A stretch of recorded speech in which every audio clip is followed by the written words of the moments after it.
बस्तर संभाग में सुरक्षा, शांति और विश्वास बहाली की दिशा में साल 2025 एक ऐतिहासिक वर्ष साबित हुआ है। आज आयोजित वार्षिक प्रेस वार्ता में बस्तर आईजी सुंदरराज पी ने संभाग के 7 जिलों के पुलिस अधीक्षकों की उपस्थिति में साल भर की उपलब्धियों का लेखा जोखा प्रस्तुत किया। आईजी ने बताया कि पुलिस ने न केवल मोर्चों पर नक्सलियों को पीछे धकेला, बल्कि विश्वास, विकास, सुरक्षा के त्रिकोण पर काम करते हुए जनता का दिल भी जीता है।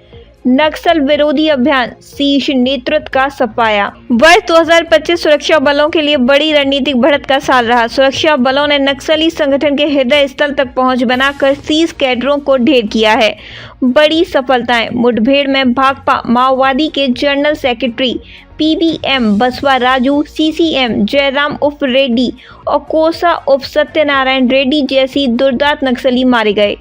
हथियारों की बरामदगी। कुल 677 अत्याधुनिक हथियार बरामद किए गए, जिनमें 42 AK-47, 39 SLR और 47 इंसास राइफलें शामिल हैं। पूना नारगेम अभियान। मुख्यधारा में लौटते कदम। बस्तर पुलिस की पुनर्वास नीति। पूना नारगेम नई सुबह के सकारात्मक परिणाम सामने आए हैं।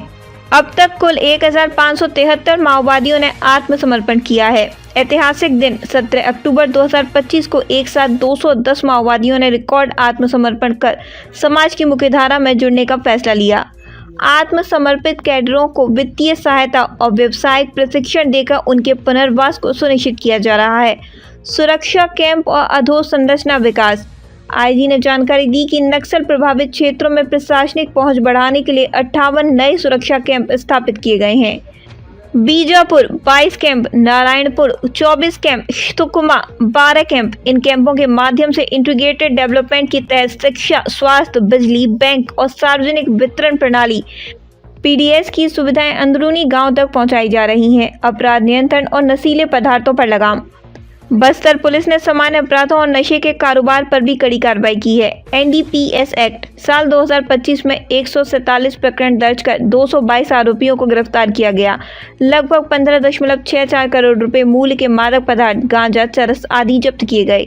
Crime graph. तुलनात्मक आंकड़ों के अनुसार हत्या 156 और बलात्कार 294 जैसे गंभीर अपराधों में पिछले वर्षों के मुकाबले गिरावट दर्ज की गई। बस्तर ओलंपिक और सांस्कृतिक जुड़ाव। पुलिस और जनता के बीच की दूरी कम करने के लिए खेल और संस्कृति का सहारा लिया गया। बस्तर ओलंपिक। इसमें रिकॉर्ड 3,91,000 लोगों ने पंजीकरण कराया, जो बस्तर के युवाओं के बदलते नजरिए को दर्शाता है। बस्तर पंडुम। बस्तर की समृद्ध जनजातीय विरासत, लोक नृत्य और हस्तशिल्प को बस्तर पंडुम के माध्यम से एक वैश्विक मंच प्रदान किया गया। पुलिस बल का सुदृढ़ीकरण। दिसंबर 2025 बस्तर रेंज के 7 जिलों में 1592 नए आरक्षकों का चयन किया गया। इसमें महिला अभ्यर्थियों की बड़ी संख्या सामाजिक समावेश और महिला सशक्तिकरण का प्रतीक है। इसमें पुलिस की परिचालन क्षमता और तकनीकी दक्षता में भारी वृद्धि होगी। निष्कर्ष। आईजी सुंदरराज पी ने स्पष्ट किया कि जनसेवा और सुरक्षा ही बस्तर पुलिस का मूल मंत्र है। उन्होंने कहा कि आने वाले समय में अंतर्राज्यीय समन्वय तेलंगाना, उड़ीसा, महाराष्ट्र को और मजबूत कर माओवादियों की सप्लाई लाइन को पूरी तरह ध्वस्त किया जाएगा। देखिए, सबको ये विषय को समझना जरूरी है। नक्सल आंदोलन के कारण से किसी का कोई भला नहीं हुआ, किसी को कोई फायदा नहीं हुआ। उल्टा क्षेत्र की जनता का, जैसा 2000 से अधिक हमारे निर्दोष आदिवासी ग्रामीण महिला पुरुष बच्चे का माओवादी हिंसा के कारण से उनका जान चले गए थे, उनके जान माल का नुकसान हुआ। कई शासकीय संपत्ति, प्राइवेट संपत्ति का नुकसान हुआ। कई ऐसे निर्दोष लोग जो सब जंगल में महुआ भी निकली गए थे, माओवादी द्वारा लगाए गए ID के कारण से उनके जान चले गए थे। 6 महीने के बच्चे का माओवादी ने एराबोर घटना में जिंदा जला दिया थे। सिविल बस उड़ाने के कारण से 32 से अधिक जो गर्भवती महिला से लेकर अन्य जितना भी हमारा क्षेत्र के नागरिक का जान चले गए थे। इस प्रकार माओवादी गतिविधि से सिर्फ हिंसात्मक घटनाक्रम रहा, उससे जान माल का नुकसान हुआ। और कोई भी माओवादी कैडर यदि इस विषय को समझ कर हिंसा त्याग करके समाज की मुख्य धारा में आने के लिए सामने आ रहते, उनका स्वागत शासन द्वारा भी की जाती है, समाज भी उनका स्वीकार करते। उसके छोड़कर यदि कोई हिंसा का रास्ता को अपनाते हैं, फिर सुरक्षा बल सक्षम है उनके खिलाफ प्रभावी रूप से कार्रवाई करने का।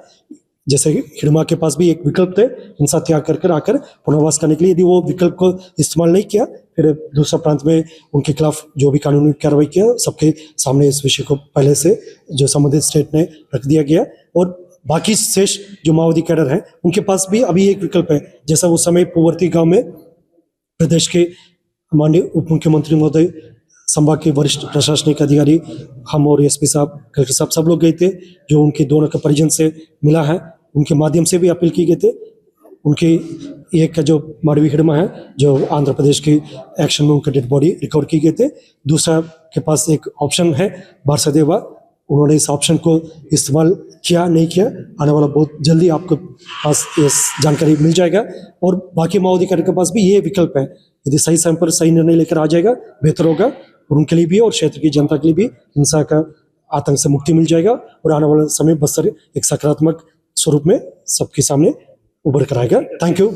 भारत सरकार तथा छत्तीसगढ़ शासन की मंशा अनुरूप तथा क्षेत्र की जनता की इच्छा अनुरूप बस्तर संभाग के अंतर्गत नक्सल विरोधी अभियान की दिशा में DRG, STF, Bastar fighter, cobra, CRPF, BSF, ITBP, SSB, Chhattisgarh arm police एवं अन्य संबंधित सभी स्टेक होल्डर्स ने प्रभावी रूप से अभियान लगातार संचालित करते आ रहे हैं, जिसके परिणाम वर्ष 2025 में सर्वाधिक नक्सल विरोधी अभियान के दृष्टिकोण से सफलता सुरक्षा बल को हासिल हुआ। इस अवधि में वर्ष 2025 में पूरा साल में टोटल 256 माओवादी कैडर का डेड बॉडी अलग अलग मुठभेड़ के पश्चात सुरक्षा बल द्वारा बरामद की गई। इनमें से सीपीएम माओवादी संगठन के सरगना general secretary Basavaraju, central committee members के रामचंद्र रेड्डी, सुधाकर, के सत्यनारायण रेड्डी और अन्य डीके सेट्स लेवल कैडर्स और काफी बड़ी संख्या में पीएलजीए फॉर्मेशन के कैडर्स, इस प्रकार टोटल 256 माओवादी कैडर के डेड बॉडी सुरक्षा बल द्वारा बरामद की गई। और इस दौरान AK-47, LMG, इंसास, SLR, इस प्रकार के ग्रेडेड वेपन्स भी अलग अलग मुठभेड़ के पश्चात और माओवादी द्वारा पुनर्वास के दौरान जो समर्पण किया, इस प्रकार टोटल 667 ग्रेडेड वेपन्स भी सुरक्षा बल द्वारा माओवादियों के कब्जे से बरामद किए गए थे। और वर्ष 2025 में क्षेत्र की जनता की जान माल की रक्षा करने के उद्देश्य से टोटल 58 नवीन सुरक्षा कैंप सीआरपीएफ, बीएसएफ, आईटीबीपी एवं अन्य सुरक्षा बल और सीएफ के द्वारा संभाग के अंतर्गत स्थापित की गई। इन नवीन सुरक्षा कैंप के माध्यम से क्षेत्र में नक्सल विरोधी अभियान के साथ साथ विकास कार्य को भी गति प्रदान की गई। सड़क, पुल निर्माण कार्य, बिजली आपूर्ति और बेसिक सुविधा से क्षेत्र की जनता को लाभान्वित की गई थे।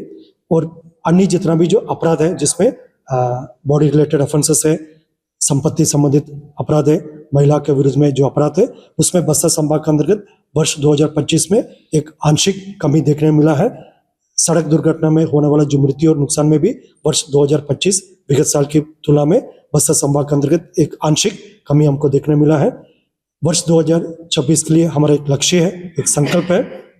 जिस तरीके से 2025 में हमको एक निर्णायक बढ़त प्राप्त हुआ, उसको आगे बढ़ाते हुए शासन की जैसा मंशा है, एक लक्ष्य है, नक्सल मुक्त बस्तर, नक्सल मुक्त छत्तीसगढ़ और नक्सल मुक्त भारत, इसी दिशा में लगातार सुरक्षा बल द्वारा संकल्पित होकर काम करेगा।